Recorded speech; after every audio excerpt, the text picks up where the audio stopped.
तो बच्चे फिर से मैं हूँ डीजे सर की स्टोन कोचिंग सेंटर का डायरेक्टर। तो बच्चे आप लोगों के डिमांड पर आज हम लोग वेक्टर का लेक्चर 5 लेके आए हैं।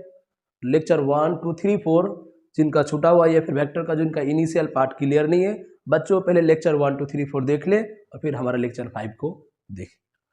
आइए बच्चों हम लोग बिना टाइम पास किए लेक्चर 5 को समझते। इसमें बेसिकली हम लोग जो वेक्टर एडिशन का सवाल बाकी है वो करेंगे और वेक्टर सब्ट्रैक्शन स्टार्ट करेंगे। तो बच्चे हम लोग क्वेश्चन 1 से 6 तक प्रीवियस लेक्चर में डिस्कस कर चुके थे और हम लोग 7 से स्टार्ट करेंगे आगे डिस्कशन करना। तो आइए हम लोग डिस्कस करते हैं। बच्चे एग्जांपल 7 में क्या दे रखे हैं, if magnitude of vector A plus B बराबर √2 then find angle between both unit vector. बच्चे पहले आपको हमेशा ध्यान रखना है फिजिक्स में सवाल को पहले प्रॉपर तरीके से समझे, तो जब तक आपको सवाल समझ में आए नहीं आपको आगे बढ़ना नहीं। खास करके फिजिक्स में नहीं, हर सब्जेक्ट में, लेकिन फिजिक्स में सबसे ज्यादा। जब तक आपको सवाल समझ में नहीं आएगा प्रॉपर तरीके से आप ऑप्शन पर देखिए भी मत। तो पहले आप समझिए सवाल में क्या दे रखा है आपको। आपके पास 2 यूनिट वेक्टर है। अब आपको ये बात पता है अगर यूनिट वेक्टर होगा तो मैग्नीट्यूड वैल्यू हमेशा 1 आएगा। 2 यूनिट वेक्टर है और इन दोनों का सम जोड़ का जो रिजल्टेंट है वो √2 है। अब इस केस में पूछा गया है कि इन दोनों वेक्टर के बीच का एंगल क्या होगा। अब बच्चे आपको यह बात पता होना चाहिए, मैंने प्रीवियस लेक्चर में आपको यह बताया था कि जब भी 2 वेक्टर का मैग्नीट्यूड सेम हो, यहां पर दोनों वेक्टर यूनिट वेक्टर है इसीलिए इनका मैग्नीट्यूड सेम है यानी कि 1 है। जब भी 2 वेक्टर का मैग्नीट्यूड सेम हो तो उस केस में रिजल्टेंट r बराबर 2a cos θ/2 होता है। यहां पर आपका मैग्नीट्यूड सेम है क्योंकि दोनों यूनिट वेक्टर है, मैग्नीट्यूड 1, 1 है, इसीलिए रिजल्टेंट सेम है, 2a cos θ/2 है। आपका यहाँ रिजल्टेंट √2 दे रखा है, यहाँ पर √2 पुट कर दीजिए। रिजल्टेंट √2 बराबर 2, a की जगह 1 क्योंकि दोनों यूनिट वेक्टर है, मैग्नीट्यूड 1 है, cos θ/2। बच्चे यहाँ पर देख सकते हैं आप, ये जो 2 था ये इस साइड गुना है, नीचे आके भाग हो जाएगा √2 से, तो √2 से भाग हो चुका है बराबर cos θ/2। अब cos θ/2 को हम इधर लाएंगे, √2/2 को सिंपली इस साइड लेके जाएंगे।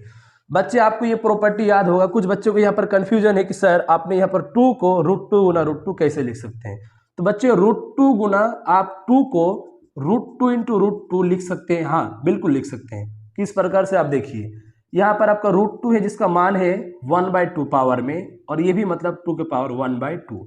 अब बच्चे आप ये बात मैथ में जानते हैं कि जब भी बेस सेम हो, यहाँ पर आपका बेस 2 है, यहाँ पर भी 2 है, जब भी बेस सेम रहे तो पावर गुना में ऐड होते हैं। इन यहाँ पर बेस आपका दोनों जगह 2 है और गुना है तो पावर ऐड हो जाएगा, तो हाफ प्लस हाफ पावर कितना हो जाएगा बच्चे, 1 हो जाएगा। 2 के पावर 1 यानी कि 2, तो 2 बराबर √2 इंटू 2।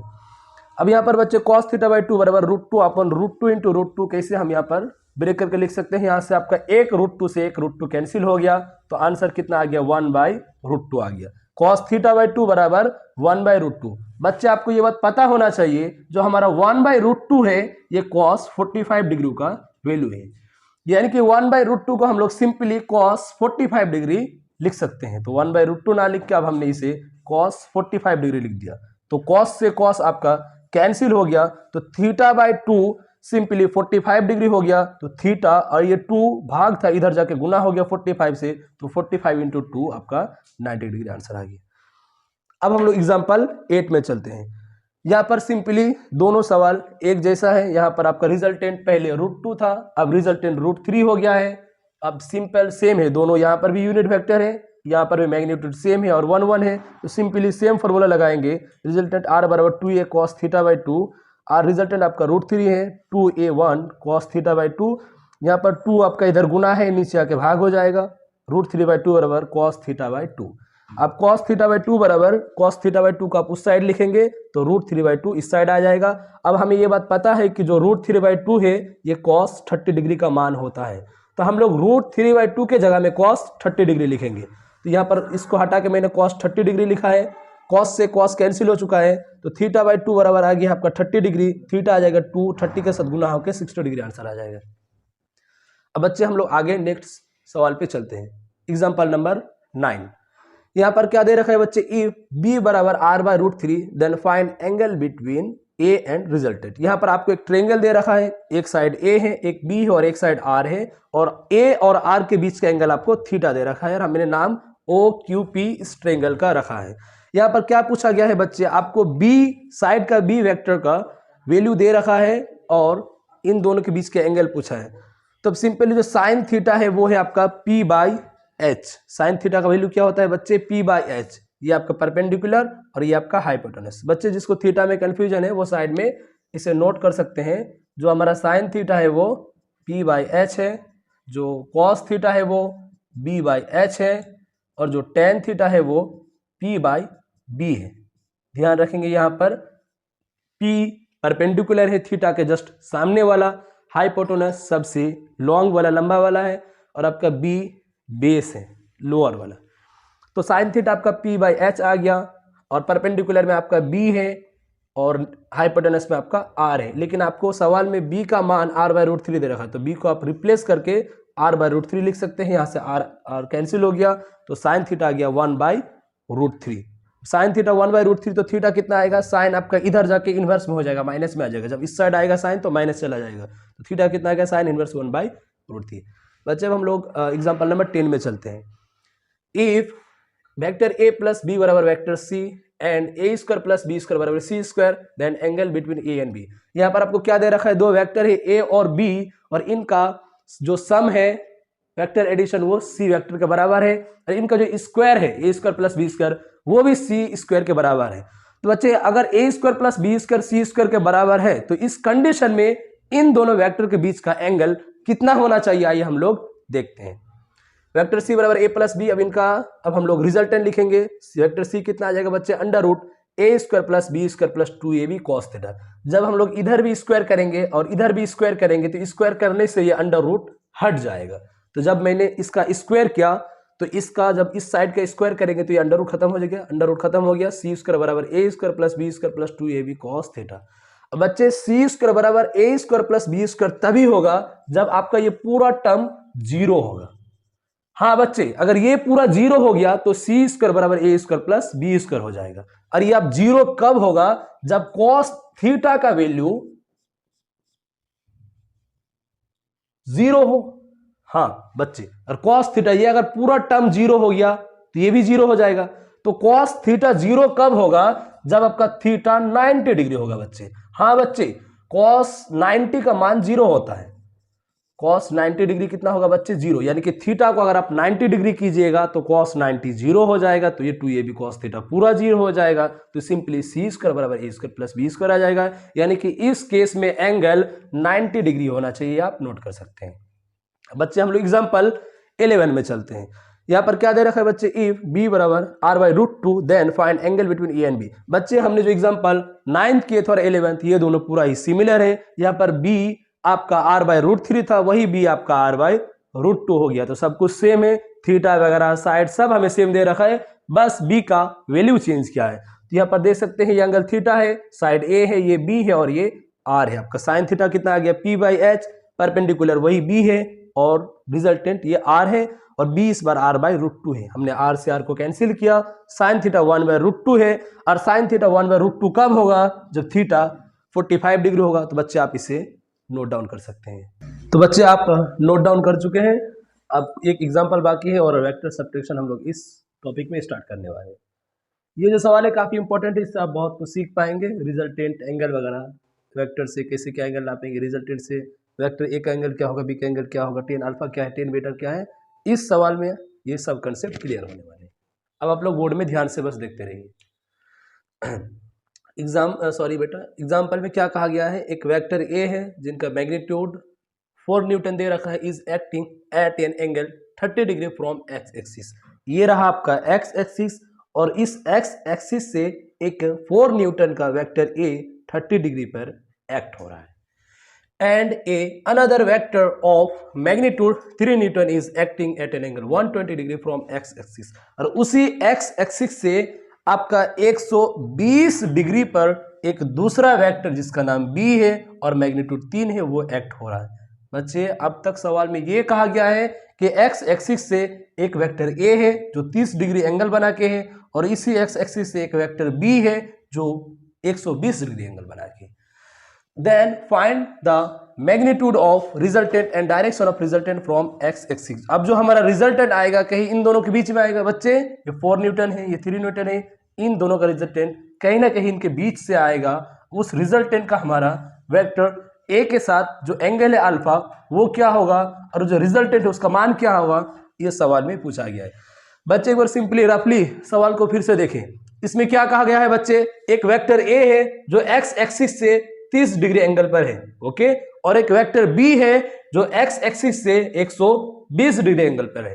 यहां पर आपको दो वेक्टर गिवन है। अब ये पूछा है इन दोनों वेक्टर का जो रिजल्टेंट आएगा कहीं ना कहीं इन दोनों के बीच में आएगा, आपको उसका वैल्यू निकालना है, और जो वेक्टर ए है और रिजल्टेंट इसका बीच का जो एंगल अल्फा है हमें वो निकालना है। तो आइए स्टार्ट करते हैं।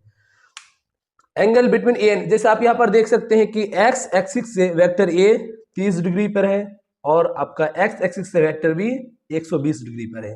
अब देखिए ये हमारा परपेंडिकुलर है, ये वाई एक्सिस है और ये एक्स एक्सिस है, यानी यहां से यहां आपका एंगल 90 डिग्री था। आपका ये वाला एंगल जो वेक्टर ए है और वेक्टर ए और बी, इन दोनों के बीच में एंगल 90 होगा, क्योंकि आप ध्यान दीजिए बी से एक्स एक्सिस ये पूरा 120 है, अगर ये 30 है तो ये 90 होगा, तभी तो 90 प्लस 30 120। फिर से एक बार ध्यान से देखिए, आपका बी से एक्स एक्सिस 120 डिग्री का है और आपको ये गिवन है कि ये 30 है तो बाकी ये 90 होगा, तभी तो ये जोड़ के सभी तो ये आपका दोनों ऐड होके 120 आएगा। अब ये 120 आने के लिए ये 30 है तो ये 90 आएगा, ये 40 है फिर ये कुछ और आएगा। तो यहाँ से हमें एंगल मिल चुका है कि जो वेक्टर ए है और बी है इनका बीच का एंगल 90 है और ये 30 है, तभी तो जोड़ के आपका 120 आ जाएगा। एंगल हमें मिल चुका है 90 है। अब रिजल्टेंट का फॉर्मूला आपको पता होगा, under root A square plus B square plus 2ab cos theta. अब ए आपका कितना है 4 न्यूटन, आपका ए इसको आप 4 न्यूटन कर लीजिए। चलिए ए यहां पर आप कर लीजिए 3 न्यूटन और बी को 4 न्यूटन। ए आपका 3 न्यूटन और बी 4 न्यूटन। मैंने फोर्स का वैल्यू चेंज किया है, बाकी सब कुछ सेम है। A square plus B square plus 2ab cos theta, आपका ए का स्क्वायर 3 का स्क्वायर प्लस बी का स्क्वायर 4 का square plus 2ab cos 90 degree. 3 का स्क्वायर 9, 4 का स्क्वायर 16, 2 इंटू 3 इंटू 4 cos 90। आपको पता है जो cos 90 इसका मान है 0, तो ये आपका पूरा टर्म 0 हो गया। अंडर रूट 9 प्लस 16 रूट 25 का वैल्यू 5 आते हैं। यहाँ सबका रिजल्टेंट कितना आ गया 5 आ गया। आपसे नेक्स्ट सवाल क्या पूछा गया है, आपका जो रिजल्टेंट है वो वेक्टर ए के साथ कितना एंगल बनाएगा, यानी कि अल्फा उसका मान निकालिए। तो हमें ये पता है कि वेक्टर एडिशन में जो tan अल्फा होता है उसका फॉर्मूला होता है बी साइन थीटा अपॉन ए प्लस बी कॉस थीटा। यहाँ पर जो थीटा है ए और बी के बीच का एंगल है जो कि 90 डिग्री। देखिए आपका है ए और ये है बी और ये एंगल कितना है 90 डिग्री, इसी को हम लोग थीटा बोलते हैं। अब बी कितना है बच्चे, आपका यहाँ पर बी है 4 न्यूटन, बी साइन थीटा, आपका बी है 4 साइन 90 और ए आपका 3 है बी साइन थीटा। बी आपका 4 न्यूटन साइन 90 डिग्री अपन 3 प्लस 4 कॉस 90। साइन 90 का वैल्यू बच्चे 1 होता है हमें पता है, तो आपका यहाँ 4 इंटू 1 4 हो जाएगा और ये 3 प्लस 4। साइन 90 का वैल्यू आपका 1 है, ये 4 का 4 आ गया। उसके बाद नीचे a plus B cos theta, a का मान 3 है, b cos theta, theta cos 90 का वैल्यू फिर से आपका 0 हो गया है। तो सिंपली 4 इंटू 1, ऊपर कितना आ गया 4 और नीचे कितना आ गया 3। यहाँ पर आप जस्ट थोड़ा चेंज कर लीजिए, ये आ गया 4/3, tan इनवर्स 4/3। आप एक बार फिर से देखें, ये सवाल क्या था आपका, एक ए वेक्टर था जो एक्स एक्सिस से 30 डिग्री पर था जिसका मान 3 न्यूटन है, ये वेक्टर बी था जो एक्स से 120 पर था जिसका मान 4 न्यूटन था, और ये 30 है और ये पूरा अगर 120 है तो बाकी ये 90 होगा, जो ए और बी के बीच का एंगल होगा। अब एंगल हमें मिल चुका है, रिजल्ट में एंगल पुट कीजिए, वैल्यू पुट कीजिए, आपका आंसर आ चुका है। अब बच्चे हम लोग आगे चलते हैं और वेक्टर सबट्रैक्शन के बारे में पढ़ते हैं। बच्चे हम लोग वेक्टर एडिशन में रिजल्टेंट वगैरह का फॉर्मूला और कुछ केसेस था जो हम लोग देख चुके हैं। अब हम लोग वेक्टर सबट्रैक्शन में सेम वैसा ही पहले इनका रिजल्टेंट निकालेंगे, tan अल्फा निकालेंगे, फिर इस पर अलग अलग इनका प्रॉपर्टीज और केस और एग्जांपल्स हम लोग देखेंगे करके। अब बच्चे आप बोर्ड में यहाँ पर देखिए, आपको यहाँ पर एक वेक्टर ए दे रखा है और एक वेक्टर बी दे रखा है। अब हमने क्या किया, वेक्टर बी को पीछे की तरफ ड्रॉ किया है। बेटा ये वेक्टर बी था तो जस्ट इसको अब पीछे जो आएगा वेक्टर वो माइनस बी आएगा, मैग्नीट्यूड सब कुछ सेम आएगा, सिर्फ डायरेक्शन अपोजिट हो जाएगा। और आपका ए और बी इसका जो वेक्टर बेटा था ये रिजल्टेंट था, ये रिजल्टेंट वेक्टर था इधर, और आपका ये वेक्टर प्लस बी है और ये माइनस बी है, और वेक्टर बी और आर इनका बीच का एंगल ये थीटा है, और ये पूरा कितना है बच्चे 180। तो ये जो थीटा होगा ये 180 माइनस थीटा, ये ए और बी, आपके ये वेक्टर ए है और ये वेक्टर बी है, इनका बीच का एंगल कितना है 180 माइनस थीटा, क्योंकि आपका ये पूरा कितना है बच्चे 180 डिग्री, पूरा 180 है और ये थीटा है, तो ये आपका 180 माइनस थीटा हो जाएगा। आपका रिजल्टेंट क्या होगा, vector A minus vector B, ये आपका वेक्टर ए और वेक्टर बी माइनस, क्योंकि ये डाउनवर्ड है, नीचे की तरफ है, ए माइनस बी, यानी कि ये वेक्टर प्लस माइनस बी एक ही बात है, क्योंकि प्लस माइनस गुना होके माइनस ही आएगा।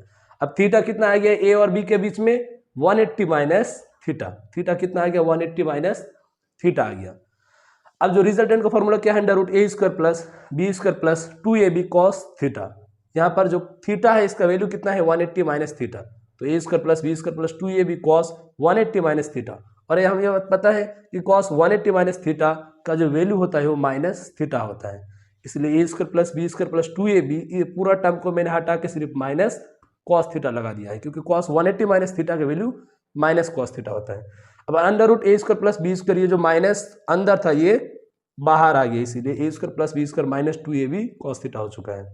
अंडर रूट रिजल्टेंट में under root A square plus B square minus 2ab cos theta, और यहाँ से जब आपका टेन अल्फा आएगा, टेन अल्फा यानी कि रिजल्टेंट और ए का बीच का एंगल जो अल्फा है वो बी साइन थीटा अपॉन ए माइनस बी कॉस थीटा। जैसे आपका रिजल्टेंट में ए प्लस बी कॉस थीटा था, यहाँ पर सिर्फ ए माइनस बी कॉस थीटा आ गया, क्योंकि वेक्टर सब्ट्रैक्शन है और वो आपका वेक्टर एडिशन था। आई होप बच्चे आप नोट कर चुके हैं, और नोट कर लिए तो हम लोग आगे चलते हैं।